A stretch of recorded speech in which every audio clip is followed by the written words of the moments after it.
हेमा नाम की एक औरत गाना गाकर कच्चा बादाम बेचती थी। भूखे लोगों और बच्चों को वो मुफ्त में बादाम खिला दिया करती थी। उसके बादाम लोगों को बहुत मीठे लगते थे, पर असल में वो एक चुड़ैल थी जो अपने पति का बदला लेने के लिए लोगों को रात को मारती थी और उनके खून से बादाम सींचती थी। फिर दिन में औरत के भेष में उन्हीं बादाम को बेचती थी। जिस जिसको भी उसके राज के बारे में पता चलता वो उन्हें मार देती और उसका राज राज ही रह जाता। अगर कोई पूछता कि तुम्हारे बादाम इतने मीठे कैसे होते हैं, तो वो बिना कुछ कहे मुस्कुरा कर चली जाती। पति का बदला लेते लेते उसे लोगों को मारने में अब मजा आने लगा था। चुड़ैल का कहर बढ़ता जा रहा था और दिन पर दिन अलग अलग लोगों को मारने लगी थी ताकि वो जवान हो सके और साथ ही साथ बादाम उगा सके। पर वो अभी भी साधारण हेमा बनकर ही घूमती थी और बादाम बेचती थी। कच्चा बादाम ले लो, कच्चा बादाम खा लो मीठे, कच्चा बादाम ले लो, कच्चा बादाम खा लो मीठे मीठे बादाम, ये बादाम खाओगे तो सारे बादाम भूल जाओगे। ओ बादाम बेचने वाली बहन, सुनो जरा, ये बादाम कैसे दिए? ताजे और अच्छे हैं ना? हाँ भैया, एकदम ताजे हैं। आप खाकर देखिए। अगर इस जैसी मूंगफली खाई तो मेरा नाम बदल दीजिएगा। जो कोई मेरी मूंगफली एक बार खाता है वो बार बार मेरे पास ही आता है। लाओ तो एक चखूं जरा कि कितनी मीठी और अच्छी है तुम्हारी मूंगफली। हाँ हाँ, खाकर देख लीजिए। खुद लेकर बार बार खाइएगा और मेरे पास ही आइएगा। ये तो सच में बहुत ही स्वादिष्ट और मीठे हैं। कहाँ से लाती हो इतने मीठे बादाम? ये तो बस आप लोगों का प्यार है जो इतना मीठा लगता है, वरना तो सब जहाँ से लाते हैं वैसे ही मैं भी लाती हूँ। अच्छा बताओ कि तुम कहाँ कहाँ बैठती हो? मुझे और लेने का मन होगा तो मुझे तुम्हें कहाँ कहाँ ढूंढना है? मैं आपको यहीं मिलूंगी। मैं रोज ही आती हूँ और कच्चा बादाम गाना सुनकर आप बाहर आ जाना, ठीक है? अब मैं चलती हूँ।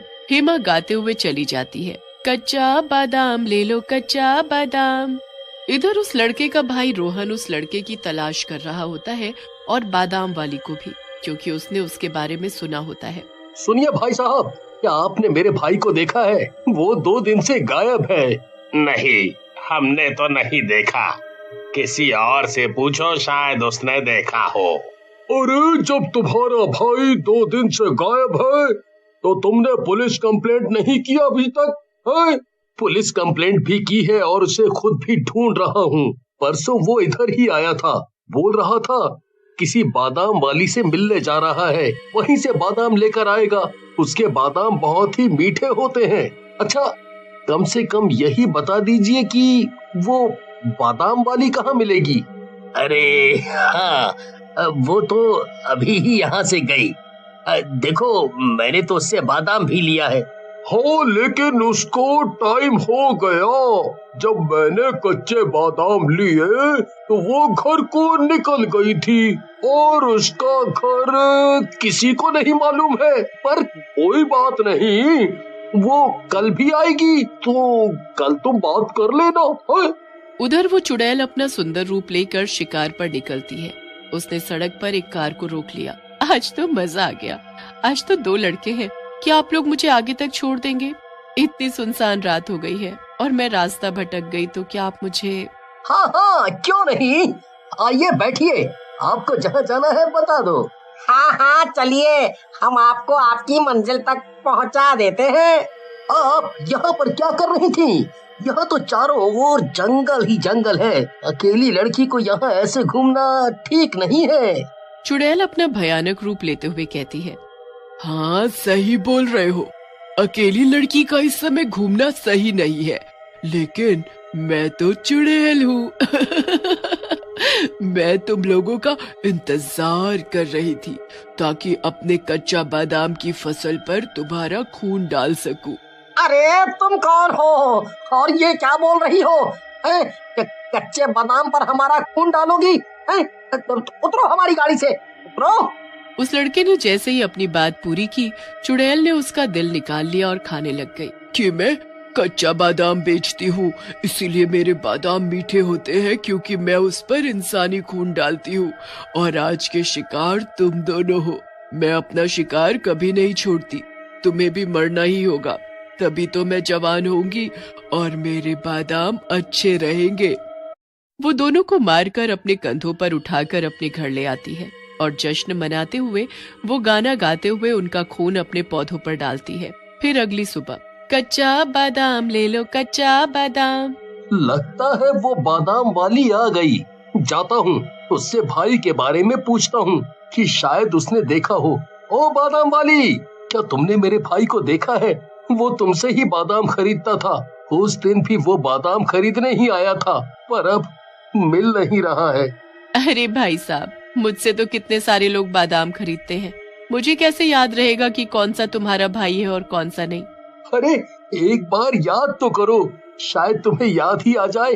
वो मुझे कहीं नहीं मिल रहा है और आखिरी बार तुम्हारे पास ही गया था बादाम लेने के लिए। उसने बोला जो कच्चा बादाम बेचा करती है उसके बादाम बहुत ही मीठे होते हैं और हम हमेशा उसी से लेते हैं। थोड़ा याद करके बताओ ना, ये 4 रोज पहले की बात है। अरे भाई, मैं नहीं जानती, मेरे तो बादाम इतने मीठे होते हैं कि कहाँ कहाँ से लोग खरीदने आते हैं। मैं किस किस का ध्यान रखूं? छोड़ो मेरा रास्ता और मुझे जाने दो। रोहन निराश होते हुए वहाँ से चला जाता है। भाग यहाँ से चुड़ैल रानी, भाग, वरना आज तेरा राज खुल जाएगा। रोहन उसकी घबराहट भरी चाल देखकर उस पर शक करने लगता है। आज तो बाल बाल बच गई। लगता है कुछ दिनों के लिए बादाम बेचना कम करना होगा। आज तक तो किसी के परिवार वालों ने मुझसे पूछताछ नहीं की थी, लेकिन उसका भाई तो मेरे पीछे ही पड़ गया है। ये जिस तरह से भागी जा रही है, पक्का कुछ गड़बड़ है। पुलिस को फोन करके भी बता देता हूँ कि मैं इसका पीछा कर रहा हूँ। चुड़ैल भागते हुए अपने घर पहुँच जाती है और एक लंबी सांस लेती है। हाँ, चलो जाकर बादाम तोड़ लेती हूँ, शाम होने पर शिकार पर भी तो निकलना है। रोहन शाम तक वहीं खड़ा रहता है और उसकी खिड़की से झांकता रहता है। तभी अचानक उसे नीचे एक फोन मिलता है। ये तो मेरे भाई का फोन है। इसका मतलब वो भी यहाँ आया था, पर उसने ऐसा क्या देखा? उसके साथ ऐसा क्या हुआ कि वो घर नहीं पहुँचा? इधर चुड़ैल सुंदर सा रूप लेते हुए अपने शिकार पर निकल गई। लगता है वो कहीं जा रही है। अच्छा है, अब मैं उसके घर में घुसकर पता करता हूँ कि इसे कैसे मारा जा सकता है। फिर रोहन उसके जाते ही उसके घर में घुस जाता है। आज कोई मिल क्यों नहीं रहा? लगता है कि उस बिल्डिंग पर जाना पड़ेगा, वहाँ कोई ना कोई मिल ही जाएगा। कोई है? मुझे आपकी मदद चाहिए। हम हैं। क्या हुआ है? क्या हुआ आपको? 1 मिनट में आता हूँ। इतना बोलकर वो नीचे चुड़ैल के पास आ जाता है। मैं यही थोड़ी दूर पर रहती हूँ, यहाँ तुझसे मिलने आई हूँ। क्यों, अच्छा लगा ना मुझसे मिलकर? अरे बाप रे, तुम कौन हो? वो सुंदर लड़की कहाँ गई? चुड़ैल उसको बहुत बुरी तरह घसीट कर मार देती है। चलो, ये भी मर गया, अब इसका भी खून निकाल कर अपने कच्चे बादाम पर डालूंगी। उधर रोहन उसे मारने का तरीका ढूंढने में जुटा हुआ था। अब से ढूंढ रहा हूँ, कुछ भी नहीं मिल रहा है। अरे इस संदूक में ये अजीब सा क्या है? वो उसे खोलता है तो उसमें बाल की चुटिया होती है। अरे ये इसमें ये चुटिया क्यों रखी हुई है? मैंने पढ़ा तो था एक जगह, अगर चुड़ैल की चोटी काट दो तो मर जाती है। चलो एक बार कोशिश करता हूँ। वो चुड़ैल की चोटी लेकर छुप जाता है और उसका इंतजार करने लगता है। जैसे ही वो चुड़ैल आती है, वो चोटी का एक बाल खींचता है। ऐसा लगा जैसे किसी ने मेरा गला दबाया। शायद आज खून ज्यादा ही पी लिया। चलो अब इसका खून निकाला जाए और इसकी रूह को कैद किया जाए। रुक जा, अब किसी को नहीं मार पाएगी तू। ये देख मेरे पास क्या है।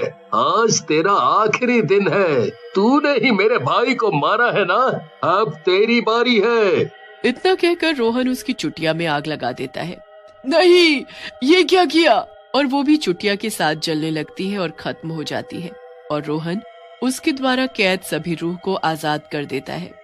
मुझे माफ करना भाई, मैं तुझे नहीं बचा पाया, लेकिन शायद इसके मरने से तेरी आत्मा को शांति मिले।